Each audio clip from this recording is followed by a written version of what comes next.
जब कुरान पढ़ा जाए तो उसे कान लगा कर सुनो और खामोश रहो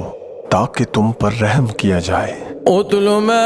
ऊहिया इलैका मिनल किताबि व अक़िमिस्सलाह इन्नस्सलाता तन्हा अनिल फ़हशाइ वल मुनकर वलज़िक्रुल्लाहि अकबर वल्लाहु यअलमु मा तस्नऊन वला तुजादिलू अहलल किताबि इल्ला बिल्लती हिया अहसन इल्ला अल्लज़ीना ज़लमू मिनहुम वक़ूलू आमन्ना बिल्लज़ी उन्ज़िला इलैना व उन्ज़िला इलैकुम व इलाहुना व इलाहुकुम वाहिदुन व नहनु लहू मुस्लिमून वकज़ालिका अंज़लना इलैकल किताब फ़ल्लज़ीना आतैनाहुमुल किताब युमिनून बिहि वमिन हाउलाइ मन युमिनु बिहि वमा यजहदु बिआयातिना इल्लल काफ़िरून वमा कुन्त तत्लू मिन क़ब्लिहि मिन किताबिन वला तख़ुत्तुहु बियमीनिका इज़न लर्ताबल मुब्तिलून बल हुवा आयातुन बय्यिनातुन फ़ी सुदूरिल्लज़ीना ऊतुल इल्म वमा यजहदु बिआयातिना इल्लल ज़ालिमून वक़ालू लौला उन्ज़िला अलैहि आयातुन मिन रब्बिहि क़ुल इन्नमल आयातु इन्दल्लाह व इन्नमा अना नज़ीरुम मुबीन अवलम यकफ़िहिम अन्ना अंज़लना अलैकल किताब युतला अलैहिम इन्न फ़ी ज़ालिका लरहमतन व ज़िक्रा लिक़ौमिन युमिनून क़ुल कफ़ा बिल्लाहि बैनी व बैनकुम शहीदा यअलमु मा फ़िस्समावाति वल अर्द वल्लज़ीना आमनू बिलबातिलि व कफ़रू बिल्लाहि उलाइका हुमुल ख़ासिरून वयस्तअजिलूनक बिलअज़ाब वलौला अजलुन मुसम्मा लजाअहुमुल अज़ाब वलयअतियन्नहुम बग़ततन वहुम ला यशዑरून यस्तअजिलूनक बिलअज़ाब व इन्न जहन्नम लमुहीततुन बिलकाफ़िरीन यौम यग़शाहुमुल अज़ाबु मिन फ़ौक़िहिम व मिन तहति अर्जुलिहिम व यक़ूलु ज़ूक़ू मा कुन्तुम तअमलून या इबादियल्लज़ीना आमनू इन्न अर्दी वासिअतुन फ़इय्याय फ़अबुदून कुल्लु नफ्सिन ज़ाइक़तुल मौत सुम्मा इलैना तुरजऊन वल्लज़ीना आमनू वअमिलु स्सालिहाति लनुबव्विअन्नहुम मिनल जन्नति ग़ुरफ़न तजरी मिन तहतिहा अल-अन्हार ख़ालिदीन फ़ीहा निअम अज्रुल आमिलीन الذين صبروا وعلى ربهم يتوكلون وكأين من دابة لا تحمل رزقها الله يرزقها وإياكم وهو السميع العليم ولئن سألتهم من خلق السماوات والأرض وسخر الشمس والقمر ليقولن الله فأنى يؤفكون الله يبسط الرزق لمن يشاء من عباده ويقدر له إن الله بكل شيء عليم ولئن سألتهم من نزل من السماء ماء فأحيا به الأرض من بعد موتها ليقولن الله قل الحمد لله بل أكثرهم لا يعقلون وما هذه الحياة الدنيا إلا لهو ولعب وإن الدار الآخرة لهي الحيوان لو كانوا يعلمون فإذا ركبوا في الفلك دعوا الله مخلصين له الدين فلما نجاهم إلى البر إذا هم يشركون ليكفروا بما آتيناهم وليتمتعوا فسوف يعلمون أولم يروا أنا جعلنا حرما آمنا ويتخطف الناس من حولهم أفبالباطل يؤمنون وبنعمة الله يكفرون ومن أظلم ممن افترى على الله كذبا أو كذب بالحق لما جاءه أليس في جهنم مثوى للكافرين والذين جاهدوا فينا لنهدينهم سبلنا وإن الله لمع المحسنين. بسم الله الرحمن الرحيم. ألف لام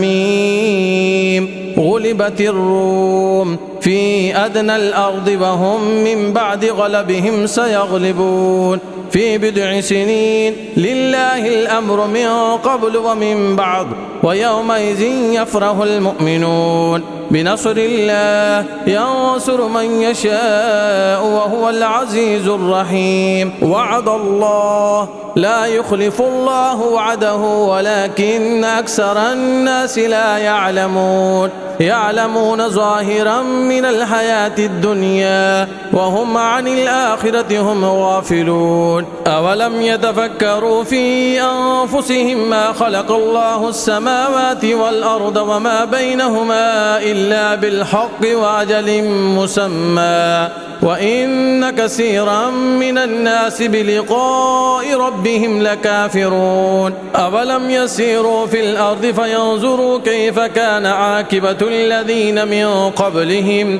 كانوا أشد منهم قوة وآثاروا الأرض وعمروها أكثر مما عمروها وجاءتهم رسلهم بالبينات فما كان الله ليظلمهم ولكن كانوا أنفسهم يظلمون. ثم كان عاقبة الذين أساءوا السوء أن كذبوا بآيات الله وكانوا بها يستهزئون. الله يبدأ الخلق ثم يعيده ثم إليه ترجعون. ويوم تقوم الساعة يبلس المجرمون ولم يكن لهم من شركائهم شفعاء وكانوا بشركائهم كافرين. ويوم تقوم الساعة يومئذ يتفرقون فأما الذين آمنوا وعملوا الصالحات فهم في روضة يحبرون وأما الذين كفروا وكذبوا بآياتنا ولقاء الآخرة فأولئك في العذاب محضرون. فسبحان الله حين تمسون وحين تصبحون وله الحمد في السماوات والأرض وعشيا وحين تظهرون. يخرج الحي من الميت ويخرج الميت من الحي ويحيي الأرض بعد موتها وكذلك تخرجون. ومن آياته أن خلقكم من تراب ثم إذا أنتم بشر تنتشرون. ومن آياته أن خلق لكم من أنفسكم أزواجا لتسكنوا إليها وجعل بينكم مودة ورحمة إن في ذلك لآيات لقوم يتفكرون. ومن آياته خلق السماوات والأرض واختلاف ألسنتكم وألوانكم إن في ذلك لآيات للعالمين. ومن آياته منامكم بالليل والنهار وابتغاؤكم من فضله إن في ذلك لآيات لقوم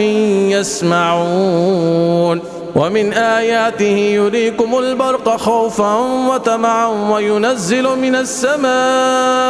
من السماء ماء فيحيي به الأرض بعد موتها إن في ذلك لآيات لقوم يعقلون. ومن آياته أن تقوم السماء والأرض بأمره ثم إذا دعاكم دعوة من الأرض إذا أنتم تخرجون. وله ما في السماوات والأرض كل له قانتون وهو الذي يبدأ الخلق ثم يعيده وهو أهون عليه وله المثل الأعلى في السماوات والأرض وهو العزيز الحكيم ضرب لكم مثلا من أنفسكم هل لكم مما ملكت أيمانكم من شركاء فيما رزقناكم فأنتم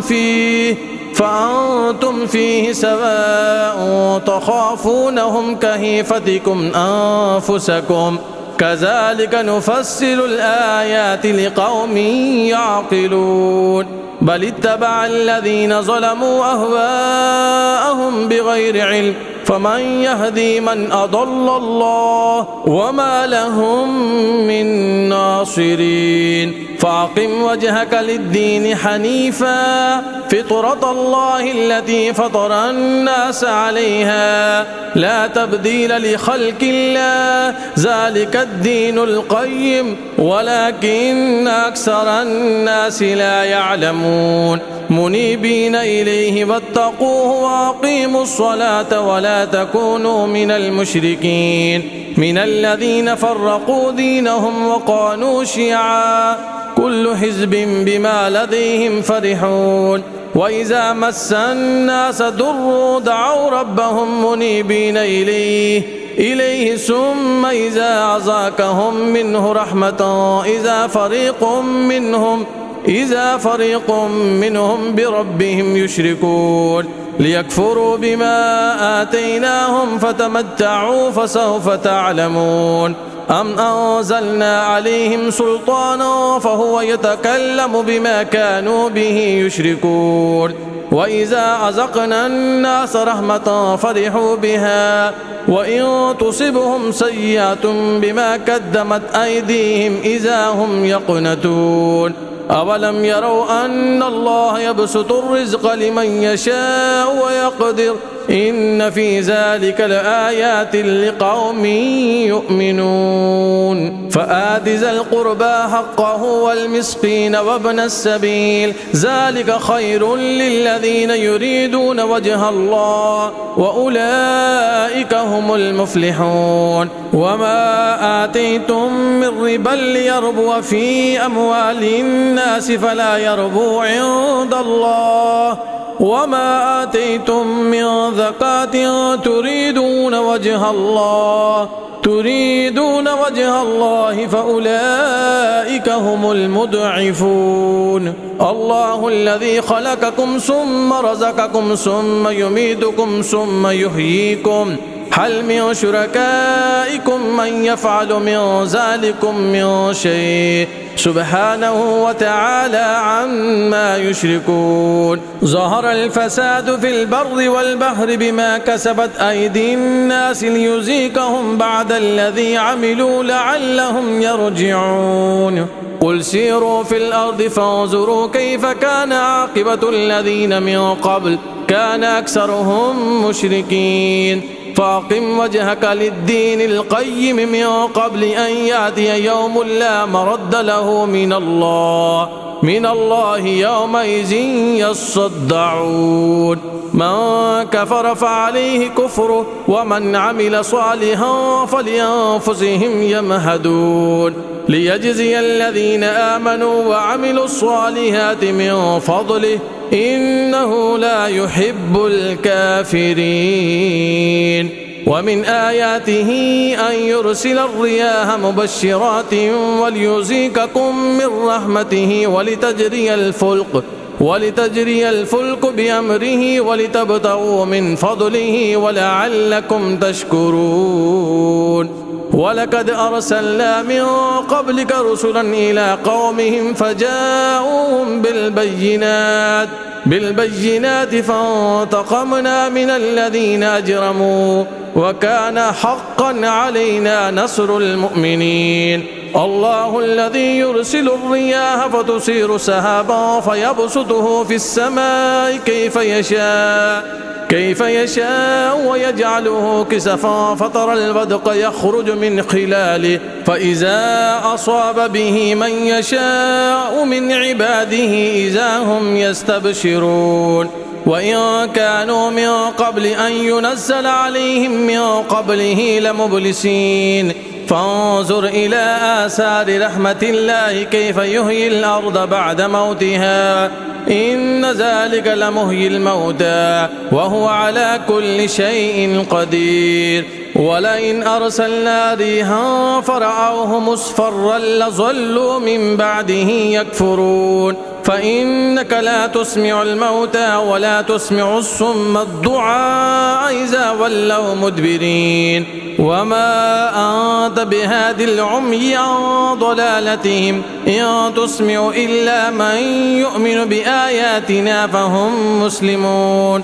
الله الذي خلقكم من ضعف ثم جعل من بعد ضعف قوة ثم جعل من بعد قوة ضعفا وشيبة يخلق ما يشاء وهو العليم القدير ويوم تقوم الساعة يقسم المجرمون ما لبثوا غير ساعة كذلك كانوا يؤفكون وقال الذين أوتوا العلم والإيمان لقد لبثتم في كتاب الله إلى يوم البعث فهذا يوم البعث ولكنكم كنتم لا تعلمون فيومئذ لا ينفع الذين ظلموا معذرتهم ولا هم يستعتبون ولقد ضربنا للناس في هذا القرآن من كل مثل ولئن جئتهم بآية ليقولن الذين كفروا إن أنتم إلا مبطلون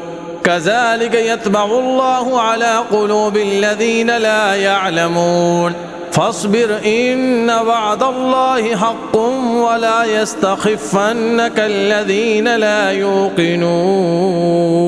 بسم الله الرحمن الرحيم ألف لام ميم تلك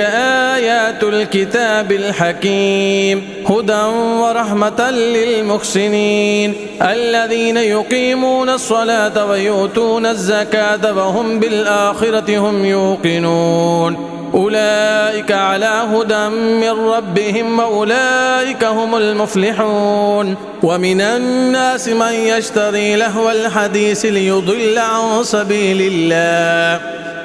سبيل الله بغير علم ويتخذها هزوا أولئك لهم عذاب مهين وإذا تتلى عليه آياتنا ولى مستكبرا كأن لم يسمعها كأن في أذنيه وقرا فبشره بعذاب أليم إن الذين آمنوا وعملوا الصالحات لهم جنات النعيم خالدين فيها وعد الله حقا وهو العزيز الحكيم خلق السماوات بغير أمد ترونها وألقى في الأرض رواسي أن تميد بكم وبث فيها من كل دابة وأنزلنا من السماء ماء فأنبتنا فيها من كل زوج كريم هذا خلق الله فأروني ماذا خلق الذين من دونه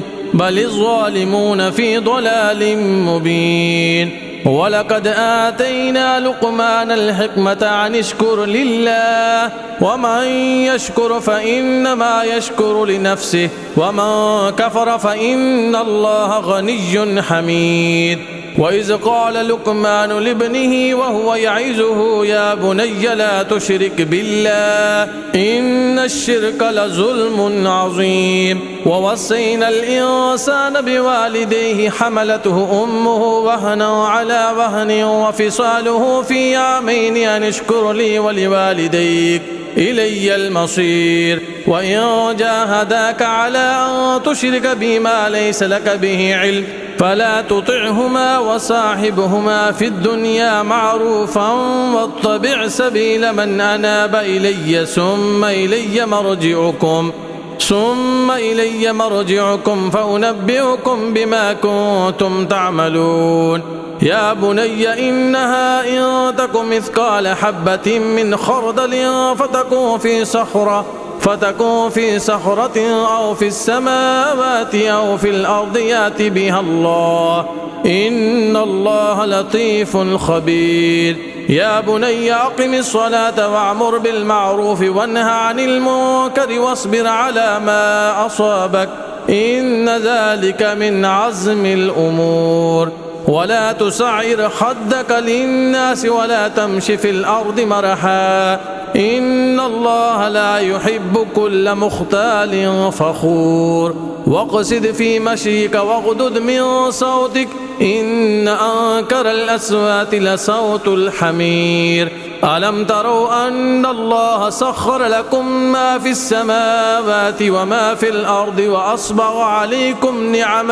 وأصبغ عليكم نعمه ظاهرة وباطنة ومن الناس من يجادل في الله بغير علم ولا هدى ولا كتاب منير وإذا قيل لهم اتبعوا ما أنزل الله قالوا بل نتبع ما وجدنا عليه آباءنا أولو كان الشيطان يدعوهم إلى عذاب السعير ومن يسلم وجهه إلى الله وهو محسن فقد استمسك بالعروة الوثقى وإلى الله عاقبة الأمور ومن كفر فلا يحزنك كفره إلينا مرجعهم فننبئهم بما عملوا إن الله عليم بذات الصدور نمتعهم قليلا ثم نضطرهم إلى عذاب غليظ ولئن سألتهم من خلق السماوات والأرض ليقولن الله قل الحمد لله بل أكثرهم لا يعلمون لله ما في السماوات والأرض إن الله هو الغني الحميد ولو أن ما في الأرض من شجرة أكلام والبحر يمده من بعده 7 أبحر ما نفدت كلمات الله إن الله عزيز حكيم ما خلقكم ولا بعثكم إلا كنفس واحدة إن الله سميع بصير ألم تر أن الله يولج الليل في النهار ويولج النهار في الليل وسخر الشمس والقمر كل يجري إلى أجل مسمى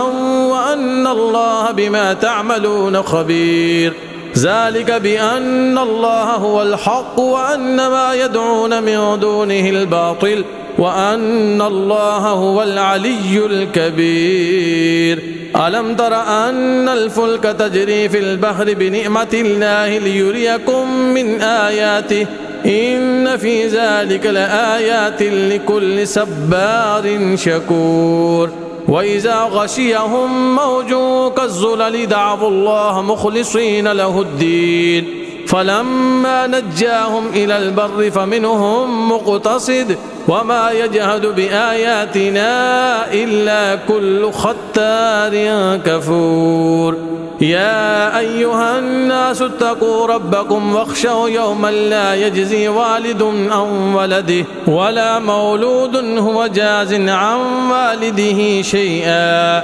إن وعد الله حق فلا تغرنكم الحياة الدنيا ولا يغرنكم بالله الغرور إن الله عنده علم الساعة وينزل الغيث ويعلم ما في الأرحام وما تدري نفس ماذا تكسب غدا وما تدري نفس بأي أرض تموت إن الله عليم خبير بسم الله الرحمن الرحيم ألف لام ميم تنزيل الكتاب لا ريب فيه من رب العالمين أم يقولون افتراه بل هو الحق من ربك لتنذر قوما ما أتاهم من نذير من قبلك لعلهم يهتدون الله الذي خلق السماوات والأرض وما بينهما في 6 أيام ثم استوى على العرش ما لكم من دونه من ولي ولا شفيع أفلا تتذكرون يدبر الأمر من السماء إلى الأرض ثم يعرج إليه في يوم كان مقداره ألف سنة مما تعدون ذلك عالم الغيب والشهادة العزيز الرحيم الذي أحسن كل شيء خلقه وبدأ خلق الإنسان من طين ثم جعل نسله من سلالة من ماء مهين ثم سواه ونفخ فيه من روحه وجعل لكم السمع والأبصار والأفئدة قليلا ما تشكرون وقالوا أئذا ضللنا في الأرض أئنا لفي خلق جديد بل هم بلقاء ربهم كافرون قل يتوفاكم ملك الموت الذي وكل بكم ثم إلى ربكم ترجعون ولو ترى إذ المجرمون ناكسوا رؤوسهم عند ربهم ربنا أبصرنا وسمعنا فارجعنا نعمل صالحا إنا موقنون ولو شئنا لآتينا كل نفس هداها ولكن حق القول مني لأملأن جهنم من الجنة والناس أجمعين فذوقوا بما نسيتم لقاء يومكم هذا إنا نسيناكم وذوقوا عذاب الخلد بما كنتم تعملون إنما يؤمن بآياتنا الذين إذا ذكروا بها خروا سجدا وسبحوا بحمد ربهم وهم لا يستكبرون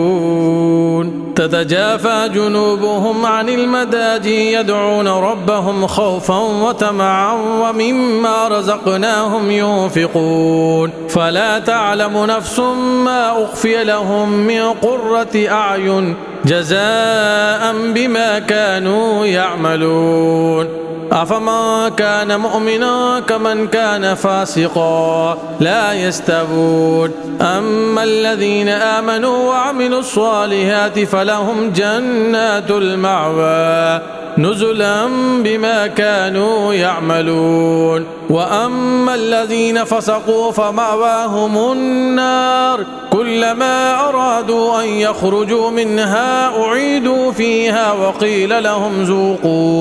وقيل لهم ذوقوا عذاب النار الذي كنتم به تكذبون ولنذيقنهم من العذاب الأدنى دون العذاب الأكبر لعلهم يرجعون ومن أظلم ممن ذكر بآيات ربه ثم أعرض عنها إنا من المجرمين منتقمون ولقد آتينا موسى الكتاب فلا تكن في مرية من لقائه وجعلناه هدى لبني إسرائيل وجعلنا منهم أئمة يهدون بأمرنا لما صبروا وكانوا بآياتنا يوقنون إن ربك هو يفصل بينهم يوم القيامة فيما كانوا فيه يختلفون أولم يهد لهم كم أهلكنا من قبلهم من القرون يمشون في مساكنهم إن في ذلك لآيات أفلا يسمعون أولم يروا أنا نسوق الماء إلى الأرض الجرز فنخرج به زرعا تأكل منه أنعامهم وأنفسهم أفلا يبصرون ويقولون متى هذا الفتح إن كنتم صادقين قل يوم الفتح لا ينفع الذين كفروا إيمانهم ولا هم ينظرون فأعرض عنهم وانتظر إنهم منتظرون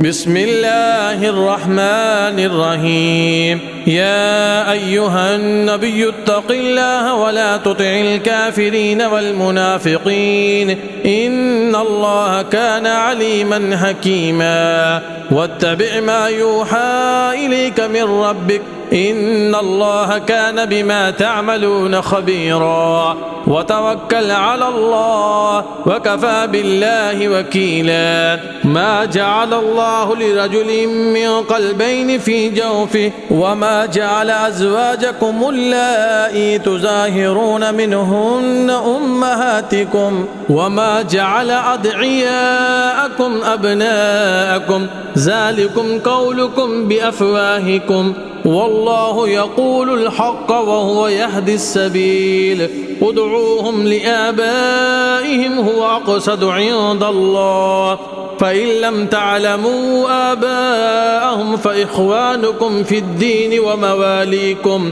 وليس عليكم جناح فيما أخطأتم به ولكن ما تعمدت قلوبكم وكان الله غفورا رحيما النبي أولى بالمؤمنين من أنفسهم وأزواجه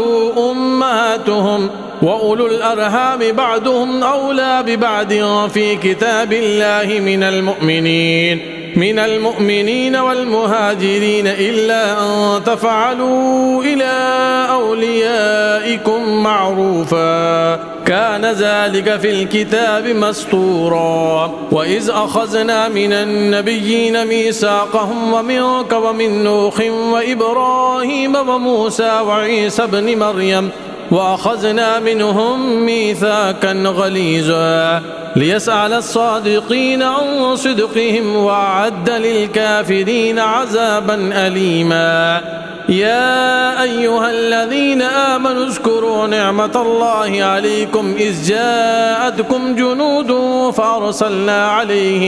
فأرسلنا عليهم ريحا وجنودا لم تروها وكان الله بما تعملون بصيرا إذ جاءوكم من فوقكم ومن أسفل منكم وإذ زاغت الأبصار وبلغت القلوب الحناجر وتظنون بالله الظنونا هنالك ابتلي المؤمنون وزلزلوا زلزالا شديدا وإذ يقول المنافقون والذين في قلوبهم مرض ما وعدنا الله ورسوله إلا غرورا وإذ قالت طائفة منهم يا أهل يثرب لا مقام لكم فارجعوا ويستأذن فريق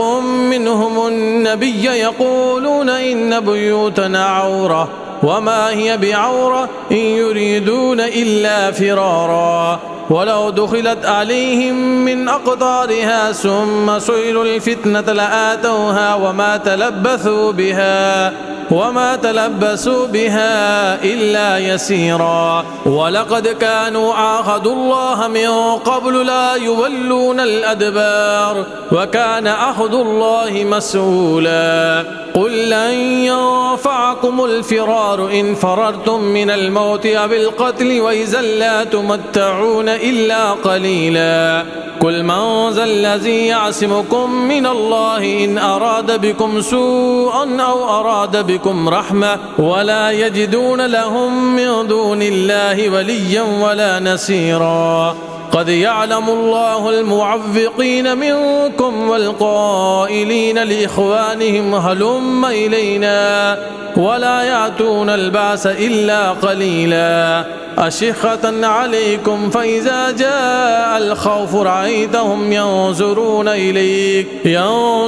إليك تدور أعينهم كالذي يغشى عليه من الموت فإذا ذهب الخوف سلقوكم بألسنة حداد أشحة على الخير أولئك لم يؤمنوا فأحبط الله أعمالهم وكان ذلك على الله يسيرا يحسبون الأحزاب لم يذهبوا وإن يأتي الأحزاب يود لو أنهم بادون في الأعراب يسألون عن أنبائكم ولو كانوا فيكم ما قاتلوا إلا قليلا. لقد كان لكم في رسول الله أسوة حسنة لمن كان يرجو الله واليوم الآخر وذكر الله كثيرا. ولما رأى المؤمنون الأحزاب قالوا هذا ما وعدنا الله ورسوله وصدق الله ورسوله وما زادهم إلا إيمانا وتسليما. من المؤمنين رجال صدقوا ما آخذوا الله عليه فمنهم من قضى نحبه ومنهم من ينتظر وما بدلوا تبديلا. ليجزي الله الصادقين بصدقهم ويعذب المنافقين إن شاء أو يتوب عليهم إن الله كان غفورا رحيما. ورد الله الذين كفروا بغيظهم لم ينالوا خيرا وكفى الله المؤمنين القتال وكان الله قويا عزيزا. وأنزل الذين ظاهروهم من أهل الكتاب من صياصيهم وكذف في قلوبهم الرعب فريقا تقتلون وتأسرون فريقا. وأورثكم أرضهم وديارهم وأموالهم وأرضا لم تطئوها وكان الله على كل شيء قديرا. يا أيها النبي قل لأزواجك إن كنتن تردن الحياة الدنيا وزينتها فتعالين أمتعكن وأسرحكن سراحا جميلا. وإن كنتن تردن الله ورسوله والدار الآخرة فإن الله أعد للمحسنات منكن أجرا عظيما. يا نساء النبي من يأت منكن بفاحشة مبينة يضاعف لها العذاب ضعفين وكان ذلك على الله يسيرا.